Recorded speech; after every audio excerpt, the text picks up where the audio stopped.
And there's a warning that overtly ambitious selling tactics of green heating solutions could disadvantage consumers.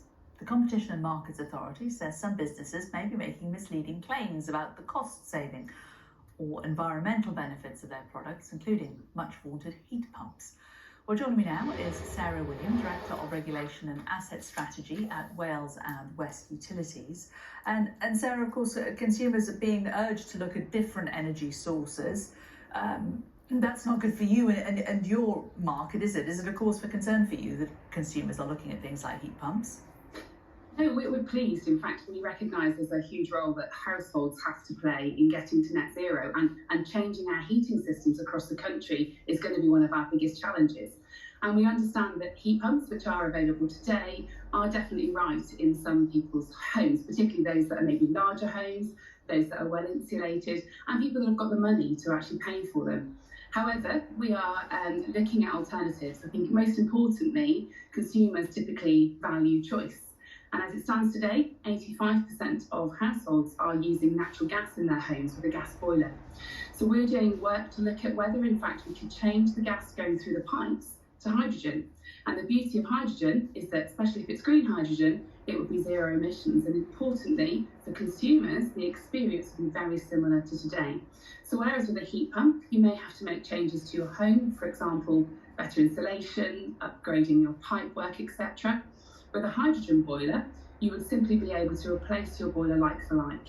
Same space, it would operate very similarly to how it operates today. And importantly, the cost of that replacement boiler would be the same as an existing gas boiler today. We're really keen to make sure consumers have that choice available for them in the long term so that we can all reach net zero. But isn't this about keeping your market going in the face of people trying to turn to renewables?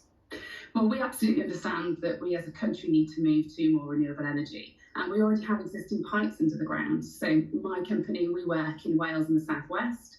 We have 35,000 kilometres of pipes already under the ground.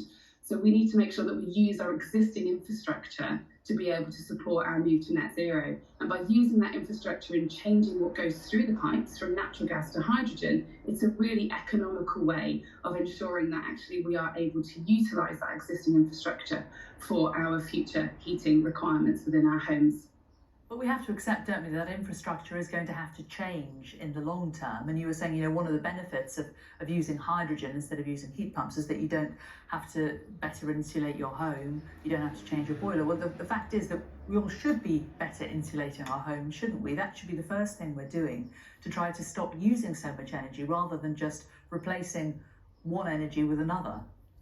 Absolutely. Energy efficiency is important for everybody. And for those people that are able to afford energy efficiency measures, most certainly that is a great thing to do. And that can be done today. So I think that's a really important point that you make. However, what we just need to make sure is that consumers are able to access a warm home.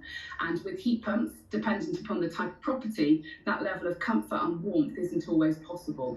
And importantly, we talk a lot about at the moment about cost of living and affordability. We need to make sure that we don't leave behind consumers who perhaps don't have enough money. So with a heat pump costing between £12,000 and £15,000, and the possibility of having to pay for insulation, for example, or upsizing radiators within the home, that's preventative for many people. So alongside energy efficiency, if that's something people can afford to do, we're really keen to make sure that the existing experience of natural gas, which many people know and love and probably don't even think about each time they turn on their boilers, we'd like to be able to offer a very similar alternative for customers in the long term so that they can have minimal disruption at the best and the lowest cost that we can possibly have in the UK. Why do you think more's not being invested in hydrogen technology? There's a significant amount being invested in hydrogen technology, and I'll start actually in terms of what's happening within industry. So I think it's likely that hydrogen is going to be required for some of the high energy intensive industries within the UK, and already we're seeing the use of hydrogen in various different places, so including, for example, ZeroAvia, which is a British Airways organisation who last year had a first flight powered by a hydrogen fuel cell. We see it within industry, for example, steel production, ammonia production, so it's used today. And I think that the number of industries we speak to, in fact on a weekly basis, who are looking at how they're going to decarbonise their own operations, it's very likely that hydrogen is going to be the only answer for them to get that high level of energy intensive heat that they need for their processes. In terms of government investment, there are a number of projects underway. So, for example, we've already proven that you can put 20% hydrogen into the gas network today, and that has no impact on the end consumer. You can use existing boilers, and it's a great way of decarbonising in the short term.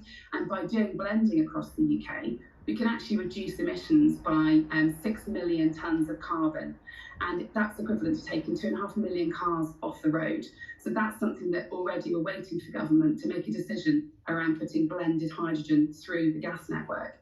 And then also, in terms of government decisions, by 2026, we're hoping that the government will decide whether or not hydrogen is suitable for heating. And in the meantime, we've got trials underway to understand how that hydrogen conversion of the existing networks will work, and we hope to have that up and running by 2025. So there is investment going into hydrogen, but of course there can always be more, and it's important that we recognise that we have got to make changes, whether it's industry, whether it's transport, whether it's within our home. We have to make those changes going forward. Okay, Sarah Williams from Wales and West Utilities. Thank you for talking to us today. Cheers. Thank you very much.